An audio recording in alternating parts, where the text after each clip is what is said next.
할렐루야. 감사로 하나님께 영광 돌리는 여러분 되시기를 바랍니다. 추수감사절이 다음 주고요. 우리 11월 달은 감사의 달이라고 볼 수 있는데요. 여러분도 나름대로 감사하면서 살려고 노력을 할 것입니다.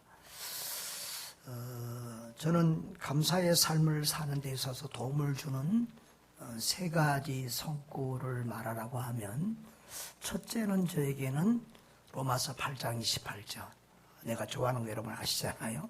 모든 것을 합력해서 선을 이루시는 하나님.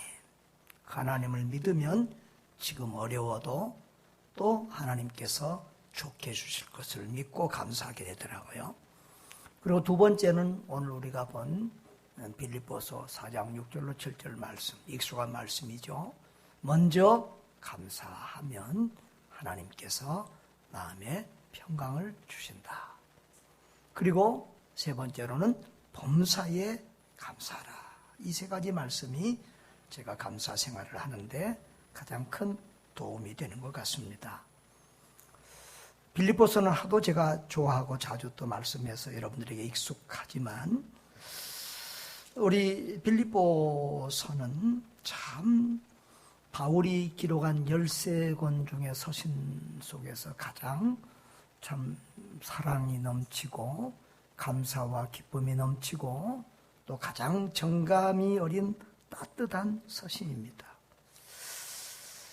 고린도 교회나 갈라디아 교회 같은 데는 예수님의 사도 바울이 엄청 심하게 책망하면서 이 편지를 기록하기도 합니다. 그런데 이 빌립보서를 보면 시종일관 감사와 사랑과 기쁨이라는 단어들이 가득 차 있습니다.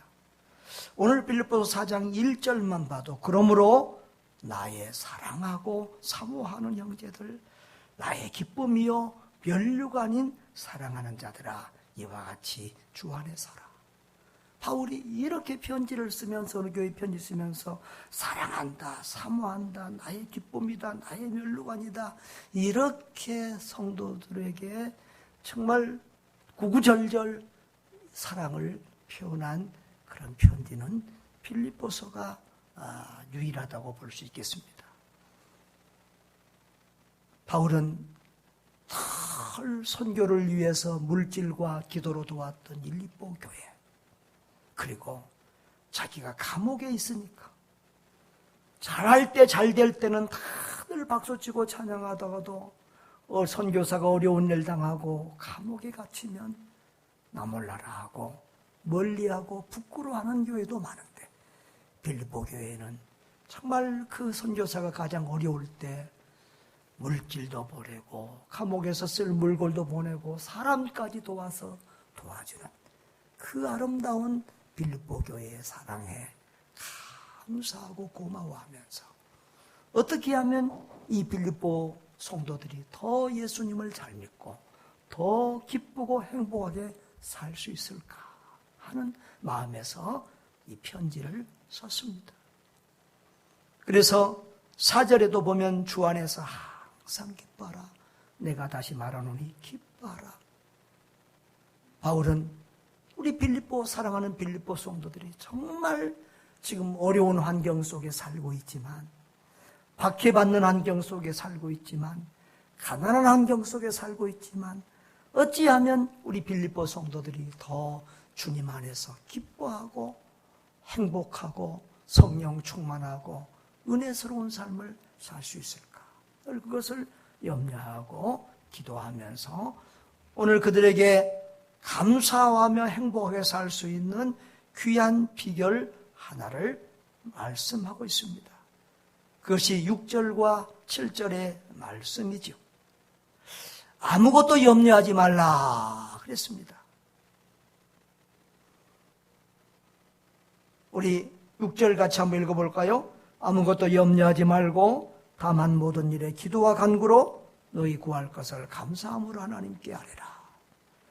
여러분, 아무것도 염려하지 말라 그랬습니다. 여기 염려하다라는 이 메림나오라는 말은 무엇을 문제거리로 삼고 인식하고 근심한다는 그런 의미입니다.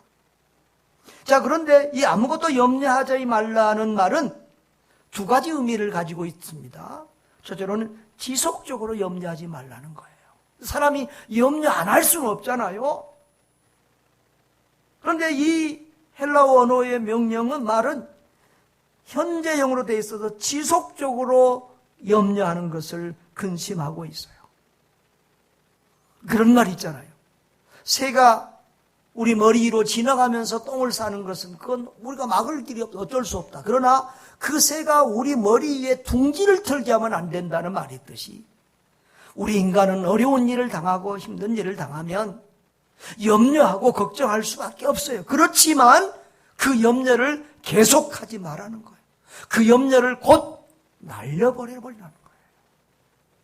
지속적으로 염려하지 말라. 또 그리고 필요 없는 쓸데없는 염려를 하지 말라는 거예요. 여러분, 염려해서 상황이 달라지고 좋아질 일이라면 염려해야지요. 그런데 그런 염려는 거의 없다는 거예요. 어떤 학자들의 말에 의하면 우리가 염려하고 걱정해서 상황이 나아질 수 있는 그런 염려는 5%도 안 된다는 거예요. 95%, 96%의 염려는 우리가 다 해봤자 아무 쓸모없는 백해무익한 그런 염려들이라는 것입니다. 이런 염려는 오히려 자신을 해치고 불행하게 만듭니다. 염려에 사로잡히면 믿음이 떨어집니다.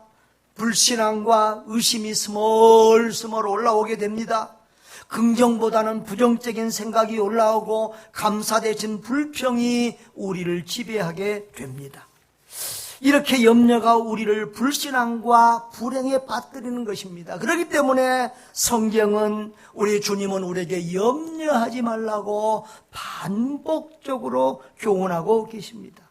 예수님도 산상수훈 그 귀한 설교에서 염려하지 말라는 말씀을 굉장히 길게 강조해서 하셨습니다. 너희가 목숨을 위하여 무엇을 먹을까, 무엇을 마실까, 무엇을 입을까 염려하지 마라. 그런 것은 불신자들이라 하는 것이다. 쓸데없는 염려하지 말라. 염려한다고 뭐 키가 더 자라냐? 응? 키가 한 자라도 더 자랄 수 있느냐? 이런 말씀도 하셨습니다. 정말 염려해서 키가 자란다고 했으면 제가 굉장히 염려했을 겁니다. 제가 이번 주 밴드에다가 좀 제목이 좀 약간 거시기한 글을 올렸습니다. 미국에서 오랜만에 들어온 어떤 재미 교포가 우리 한국인들에게 호강에 초쳐서 오강에다 뭐 싸고 있다. 이런 글을 올려서 옛날 어른들이 자주 쓰는 말을 제목으로 해서 이렇게 글을 썼는데 상당히 공감이 되는 내용이라서 올렸습니다. 뭐냐 그러면 자기가 미국에서 상당히 잘 사는 축에 속하는데 오랜만에 한국에 와서 보니까 자기는 20, 30년 더 뒤떨어진 나라에서 온 것 같다라는 거예요. 우리나라가 얼마나 잘 사는지. 집마다 가구, 소파, 삶의 편리함, 전기불까지도 이렇게 보톤으로 하는 집들도 있고요. 집마다 비대 없는 집이 없고, 미국에서는 아주 부잣집에나 비대가 있답니다. 그런데 우리는 우리 교회 공중화장실까지도 다 비대가 있습니다. 그런데 이렇게 우리나라가 잘 먹고 잘 사는 참 기적 같은 부요와 풍요를 이룬 축복의 나라가 됐는데 이분이 놀란 것은 그런데 불평은 세계적으로 제일 많더라는 거예요. 잘 살기는 자기가 볼 때는 최고로 잘 사는데 불평은 세계적으로 제일 불평지수가 높더라. 행복지수가 낮다는 거예요. 실제로 그래서 우리나라는 OECD 국가 중에서 자살률이 세계 1위인 국가입니다. 이런 말 하면 젊은 애들은 라떼는 그러고 이제 꼰대라고 이렇게 좀 하는데 정말 우리 50세 이상, 60세 이상은 더 그렇죠. 우리 어렸을 때 이렇게 생각을 해보면 지금 우리가 사는 이 수준은 이건 상상을 할 수 없는 천지개벽이고 기적, 이건 절대 기적이라고 말할 수밖에 없는 그런 정도의 우리의 삶입니다. 그런데 우리는 옛날보다 더 감사하면서 살고 있는 것 같지는 않아요. 특별히 우리 다음 세대들이 힘들어하고 헬조선, 지옥 같은 나라다 하고 이렇게 표현들을 많이 하는데 왜 애들이 그럴까 생각을 해보면 특별히 요즘에 이제 집 문제 같은 게 참 아이들을 힘들게 하는 것 같아요. 참 애들이 웬만큼 돈 벌어서는 이거 참 집을 서울장 안에 아파트 하나 살 수 있겠느냐. 저도 은퇴하면 저 강원도나 가서 멀리 시골 가서 살아야지 서울장 안에는 살 힘이 없을 것 같아요. 아무튼 그런데 그렇다고 해서 그것이 염려한다고 해결될 문제는 아니다는 거죠. 그 염려를 당겨서 할 필요 없다는 거죠. 알고 보면 어찌하든지 하나님께서 다 살게 해주시고 국가에서도 요즘은 모든 정책들이 다 복지 쪽으로 가니까 살 수 있도록 해준다는 거예요. 실제로 우리 대학생들도 우리 때는 없었던 학자금 대출도 있고요. 또 애들 청년들 전세 대출 싸게 받아서 전세로도 할 수 있고요. 또 생애 최초 주택 그런 것들도 있고요. 또 부모님 모시고 살고 또 자녀 많이 나면 거기에 따른 혜택들도 있고요. 어찌하든지 노숙자 생활 안 하고 성실하게 살면 살 수 있도록 집은 다 주는 거 아니겠어요? 또 월세나 전세를 사도 내가 사는 집이 내 집 아니겠어요? 아멘? 그러니까 우리가 땡겨서 쓸데없는 걱정하지 말고 감사하면서 살 수 있기를 바랍니다.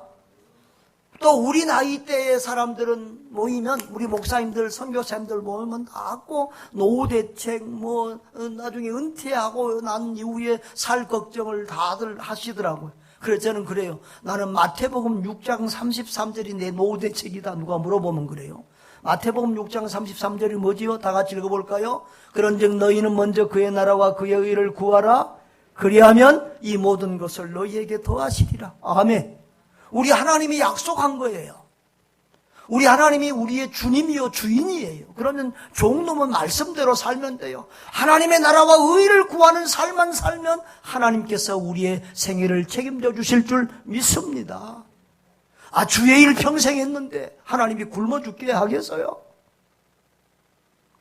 여러분, 우리가 늘 염려, 걱정 땡겨서 하지 말고 하나님 앞에서 믿음으로 살 수 있기를 주의 이름으로 축원합니다. 어떤 학자는 성경에 염려하지 말라는 말이 365번 나온다고 합니다. 제가 세어보진 않았습니다. 그런데 왜 이러냐? 그러면 이렇게 설명하죠. 염려하지 말라는데 또 염려한다는 거야. 그러니까 주님이 염려하지 말라. 그런데 또 내일 또 염려해. 그러니까 또 염려하지 말라. 매일 우리가 염려하니까 주님이 매일 염려하지 말라고 그렇게 하신다는 거예요. 정말 우리는 죄 가운데서 태어나서 태어날 때부터 염려하고 걱정하고 하는 것이 우리 습관이 되고 성품이 되어버린 것 같아요. 염려하지 않으리라 하면서 또다시 염려하고 있는 우리 자신의 모습을 보게 됩니다. 그런데 성경은 이렇게 말하죠. 베드로전서 5장 7절에도 너희 염려를 다 주께 맡겨버리라. 이는 그가 너희를 돌보심이라 라고 했습니다. 염려를 뭐라고요? 다 주님께 맡기라고요. 여러분들이 교회 오실 때 염려 보따리 가지고 오셨습니까? 주님께 다 맡기세요. 아멘. 그런데 가실 때 그걸 또 주섬주섬 싸가지고 또 다시 가져 들어가세요. 그러지 마시고 주님께 맡기시기를 주의 이름으로 축복합니다. 그 다음에 염려 대신 감사의 마음으로 기도하라고 말합니다. 염려의 자리에 감사를 채우라는 거예요. 자, 4장 6절 보면 아무것도 염려하지 말고 다만 모든 일에 기도와 간구로 너희 구할 것을 감사함으로 아뢰라라고 해서 우리는 다만이라고 번역을 했는데 영어 성경은 but 그랬어요. 그러나 염려 말고 대신 기도와 간구를 드리되 그 기도와 간구가 감사로 하나님께 아뢰어지도록 하라는 거예요. 여러분, 우리의 마음과 생각을 염려의 마음을 감사의 마음으로 바꾸라는 거예요. 7절에도 보면은 하나님이 우리의 마음과 생각을 평강으로 지켜주신다라고 했는데 이 마음과 생각이 중요해요. 어떻게 보면 우리의 이 마음과 생각이 영적인 전쟁터예요. 사단 마귀는 우리 마음과 생각을 하나님께 빼앗기지 않으려고 자꾸만 침노에 들어와요. 여러분, 사람은 생각하는 존재입니다. 생각이 중요합니다. 그래서 잠언 23장 7절에 보면 대저 그 마음의 생각이 어떠하면 그 위인, 그 사람도 그러한 즉 그랬습니다. 사람이 생각하는 대로 사람이 된다는 거예요. 늘 부정적인 생각을 하는 사람은 부정적인 사람이 되고 늘 모든 것을 긍정적으로 바라보고 생각하는 사람은 긍정적인 사람이 되고 늘 불평하는 사람은 투덜거리는 사람이 되고 감사하는 사람은 감사함으로 기쁨으로 살게 되고 사람이 생각하는 대로 만들어져 간다는 거예요. 그 다음에 생각에 따라서 축복과 저주가 임하기도 한다는 거예요. 예레미야서 6장 19절에 보면은 땅이여 들으라 내가 이 백성에게 재앙을 내리니 이것이 그들의 생각의 결과라고 그랬어요. 그들의 생각대로 하나님이 그들에게 재앙을 내리기도 하고 또 축복을 주기도 한다는 거예요. 출애굽 때 12명의 정탐꾼들이 가서 정탐을 가나안 땅을 정탐하면 10명의 정탐꾼들은 불평하고 원망하면서 우리 다 죽게 됐다고 그랬잖아요. 여호수아와 갈렙은 그게 무슨 말이냐? 올라가서 취하다. 하나님이 우리와 함께하면 우리는 능히 이긴다라고 했잖아요. 그때 그 난장판이 됐을 때 하나님이 나타나셔서 너희 말이 내 귀에 들린 대로 내가 시행하겠다라고 했잖아요. 그래서 죽겠다고 했던 사람들은 광야에서 다 죽게 되고 그 땅에 들어갈 수 있다고 믿고 말했던 여호수아와 갈렙은 그 땅에 들어갔잖아요. 할렐루야. 여러분, 생각하는 우리의 생각의 결과대로 그 생각을 말로 표현한 대로 하나님이 우리에게 시행한다는 사실을 생각하고 정말 우리의 생각과 입술의 고백을 믿음 안에서 아름답게 해야 될 줄 믿습니다. 여러분, 무엇을 생각하느냐에 따라 불행해지기도 하고 행복해지기도 합니다. 무엇을 생각하느냐에 따라서 믿음의 사람이 되기도 하고 불신앙의 사람이 되기도 합니다. 그런데요, 이 생각이라는 것은 동시에 두 가지를 같이 못해요. 슬퍼하면서 슬픔과 기쁨이 동시에 존재 못한다는 거예요. 다시 말하면 우리 마음에 감사가 들어와서 감사가 차지하면 염려와 걱정은 도망가고 물러가고 없어지는 줄 믿습니다. 그래서 하나님은 우리 마음을 감사로 채우라는 거예요. 할렐루야. 자, 그러면 믿음은 이 염려를 감사로 바꾸게 하는 게 뭐냐? 그게 믿음이라는 거예요. 이 염려를 감사로 바꾸는 매개체가 믿음이에요.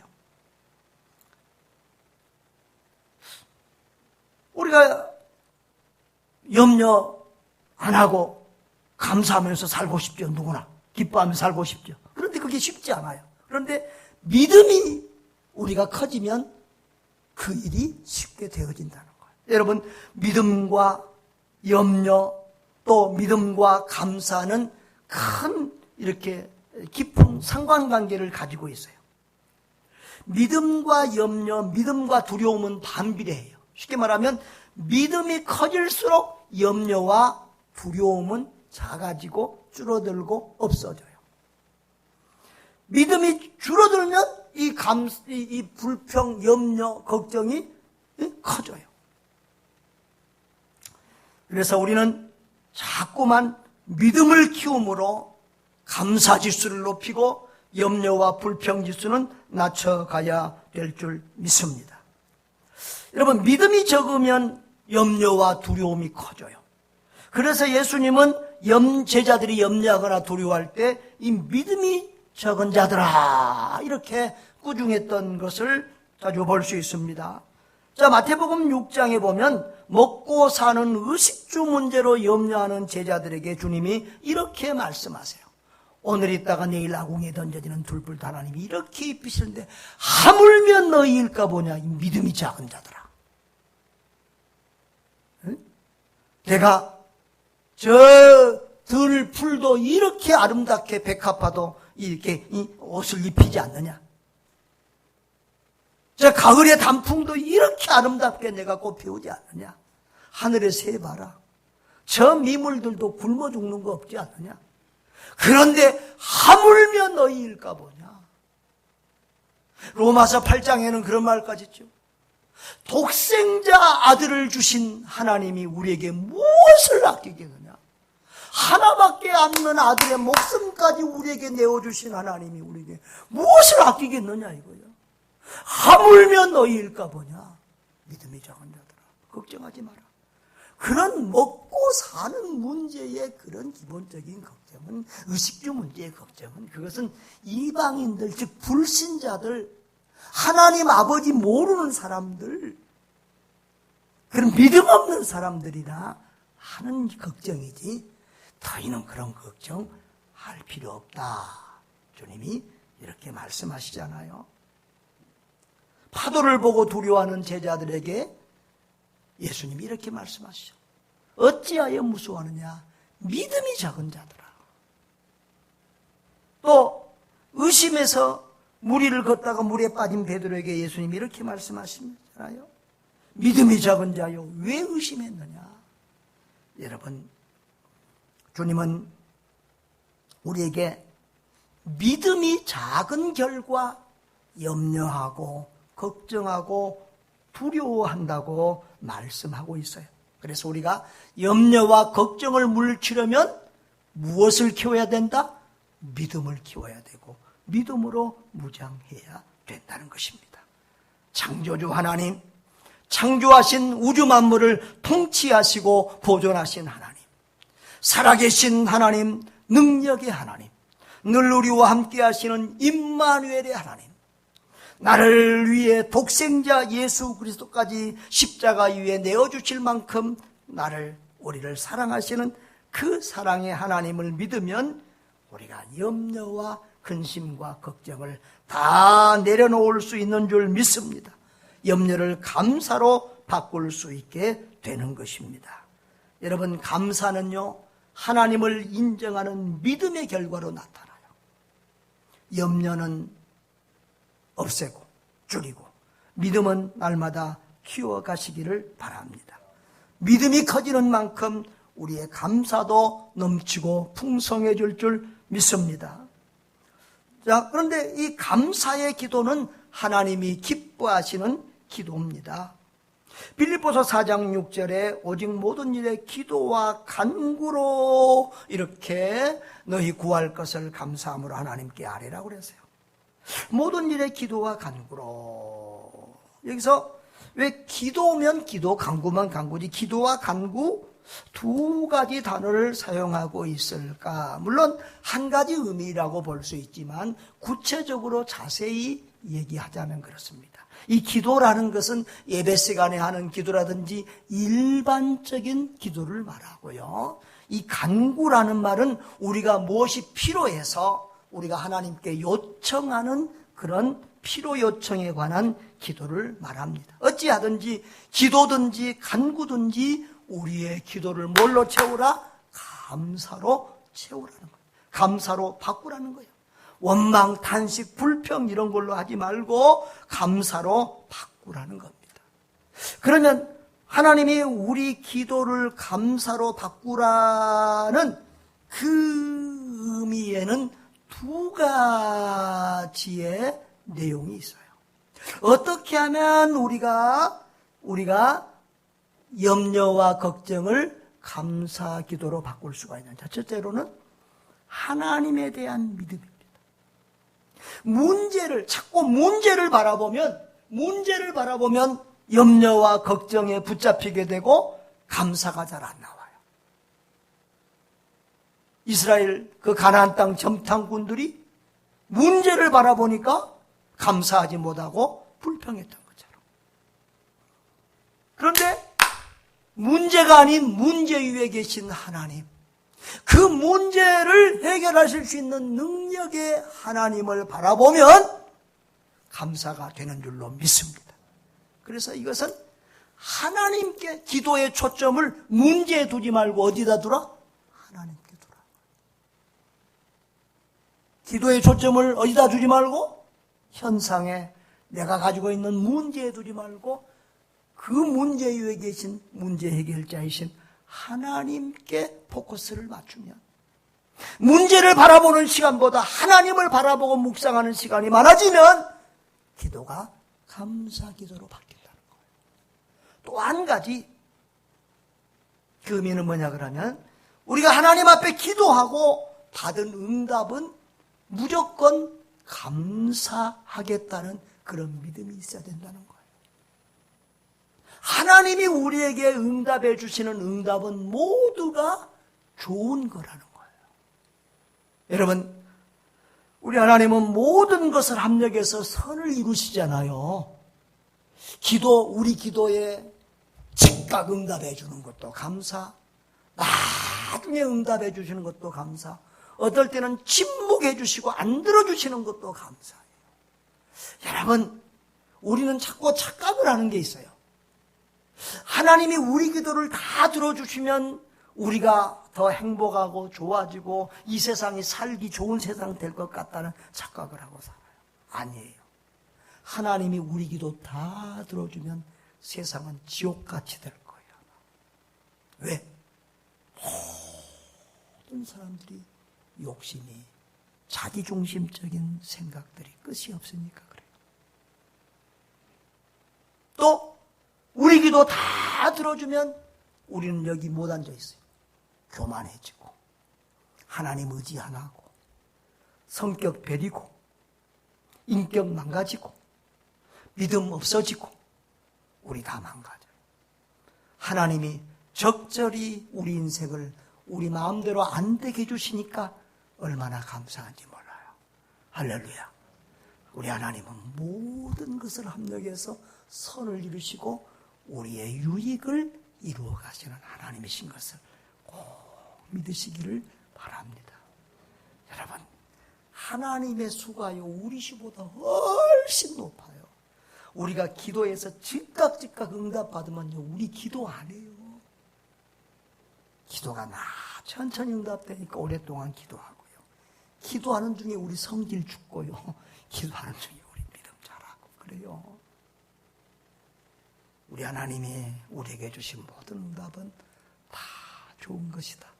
그러므로 내가 믿고 구해서 받은 것은 다 감사함으로 받겠다고 하는 그런 마음으로 기도할 때 우리가 감사 기도를 드릴 수 있게 되는 줄 믿습니다. 할렐루야. 두 가지 초점입니다. 두 가지 우리가 할 때 감사 기도를 한다는 거예요. 하나님, 기도의 초점을 하나님께 둘 때, 문제가 아니라 하나님께 둘 때, 그리고 하나님은 모든 것을 좋은 것으로 하나님이 응답해 주신 것은 다 좋은 것이라는 그런 하나님에 대한 신뢰와 믿음을 가질 때 우리는 감사함으로 기도할 수 있다. 할렐루야. 여러분, 신앙생활에서 기도가 매우 중요합니다. 사실 기도하지 않은 성도는 가짜입니다. 기도는 성도의 호흡입니다. 기도는 하나님과의 교제입니다. 하나님을 의지하는 겸손입니다. 하나님이면 다 된다는 믿음입니다. 여러분, 우리는 쉬지 않고 기도함으로 날마다 하나님과 동행하는 것입니다. 사람들은 기도 시간에 기도하는 것만이 기도라고 착각을 합니다. 아닙니다. 우리는 쉬지 말고 기도하라고 하는 주님의 의도가 있습니다. 그것은 종일 무시로 하나님과 소통하며 교제하는 삶을 말하는 거예요. 우리는 24시간 우리는 언제든지 하나님과 기도하고 소통하고 교제하고 묻고 답하고 하면서 주님과 동행하는 삶을 살기가 되는 거예요. 그것이 진심으로 기도의 사람이요 기도의 삶이에요. 기도가 호흡이 되고 삶이 될 수 있기를 주님의 이름으로 축복합니다. 근데 하나님은 우리의 기도를 어떤 기도는 들어주고 어떤 기도는 안 듣고 꼭 그러지는 않아요. 하나님은 우리가 때로는 뭐 꼭 감사기도 아니라도 하나님이 다 우리 기도를 들으세요. 그래서 힘들면 너 내게 부르짖으라. 네가 내게 응답하겠고 내가 알지 못하는 크고 은밀한 일을 내게 보이리라. 이렇게도 말씀하세요. 하나님은 우리가 아프면 아프다고 솔직하게, 힘들면 힘들다고 솔직하게 말하는 거 좋아하세요. 여러분, 하나님과 우리 사이는 부모와 자식 관계를 생각하면 제일 이해가 쉬워요. 자식이 아프고 힘들면서도 끙끙거리고 아무 말도 안 하면 보는 부모가 더 힘들어요. 아픕니다. 힘듭니다. 말해주는 게 더 좋아요. 또 그런데 하나님이 가장 기뻐하시는 기도는 감사 기도예요. 여러분, 어느 부모나 다 마찬가지죠. 부모는 자식에게 뭐라도 조금이라도 더 해주고 싶고 잘해주고 싶고, 부모가 자식에게 대하는 모든 것들은 자식의 자녀의 유익과 자녀의 복을 위해서 하는 거예요. 주는 것도 안 주는 것도 다 자식 생각해서 해요. 그런데 자녀가 부모에게 자꾸 불평하면 부모의 마음은 힘들어요. 어려워요. 옛날에는 이 가정의 분위기들이 아버지나 어른들 때문에 가정의 분위기가 많이 좌우됐어요. 아버지가 기분 좋으면 그날 집안 분위기가 좋아. 아버지가 술 한잔 먹고 와서 뭐 하면 그날 완전히 그날은 참 불행하고 힘든 날이야. 이게 옛날 유교적인 가정의 분위기들이었어요. 요즘은 다 자녀들 분위기가 집안 분위기야. 애가 컨디션 안 좋으면 집안이 다 눈치 봐. 응? 애가 웃고 깔깔거리면 집안이 다 웃음꽃이 피어요. 하여튼 이런 시대가 되었는데, 아무튼 여러분, 부모의 마음은 자녀가 어려워도 힘들어도 감사하고 기뻐하면 기특하고 고맙고 더 해주고 싶은 것이 부모의 마음이에요. 하나님도 우리 형편, 우리 사정을 아세요. 그럼에도 불구하고 감사하면 하나님이 얼마나 기뻐하시겠어요. 이번 주에 우리 김희아 집사님 간증, 저는 그분의 간증 얘기를 들을 때마다 너무 은혜 받고 감동을 받아요. 세상에 부모에게 버림받아서 고아원에서 자랐어요. 그런데 고아원에 자랐는데 얼굴에 반점까지, 여자가 또 반점이 있어요. 근데 그것도 부족해서 나중에는 암까지 걸려서 이걸 다 잘라내고, 그리고 팔에 살, 엉덩이 살을 갖다가 붙여오고 해서 100cm 정도를 수술을 하는 그런 삶을 살고, 지금도 온전히 건강하지도 않아요. 그럼에도 그 집사님은 감사의 삶을 살고 있는 것을 보면서, 저분은 참 목사보다 몇 배 나은 사람입니다. 저분의 저 감사가 얼마나 많은 사람에게 영향력을 끼치고 얼마나 많은 사람들에게 소망을 주고 죽고자 하고 자살하고자 하는 얼마나 많은 사람을 살려낼까, 그런 생각을 해봤습니다. 감사가 능력이다.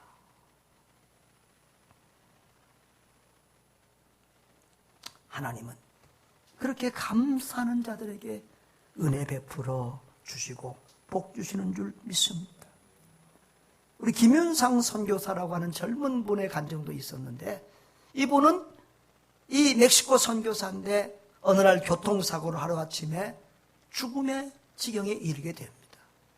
24일 동안을 이 정신을 깨어지지 않고 무의식 속에 있었고, 수술을 했는데 잘못돼서 고름이 줄줄 나오고, 그래서 몇 번 수술을 계속하고 나중에는 폐혈증까지 와가지고 이제 병원에서도 이제 고칠 수 없다고 이렇게 사망 선고를 할 만큼 어려운 지경에 갔지만, 그 아버지 선교사님 또 그 가족들 하나님 앞에, 하나님 살려주셔도 감사, 데려가서도 감사, 감사하기로 결단하고 온 가족들이 매달리며 기도하고 사방에 기도 부탁을 하고 이렇게 했을 때 하나님께서 매일매일 기적을 베풀어 주셔서 건강하게 회복되고 일어나서 지금 사역 잘 감당하고 있는 줄 믿습니다. 여러분, 이렇게 감사 기도를 할 때 하나님께서 은혜와 기적을 베풀어 주시는데, 여기 빌립보서 4장 7절을 한번 볼까요? 자, 우리가 염려를 먼저 해야 될 것이 감사 기도입니다. 그리하면 그 다음에 하나님께서 은혜와 기적을 베풀어 주시는데, 자, 빌립보서 4장 7절 다 같이요. 시작. 그리하면 모든 지각에 뛰어난 하나님의 평강이 그리스도 예수 안에서 너희 마음과 생각을 지키시리라 라고 했어요. 그리하면, 그 말은 6절의 말씀과 관계지어서 봐야 되는데, 6절의 말씀처럼 염려하지 말고 모든 일을 기도와 간구로 하나님께 감사함으로 계속해서 아리라는 거예요. 이건 뭐 어쩌다 감사가 아니라 지속적으로 이렇게 하라는 거예요.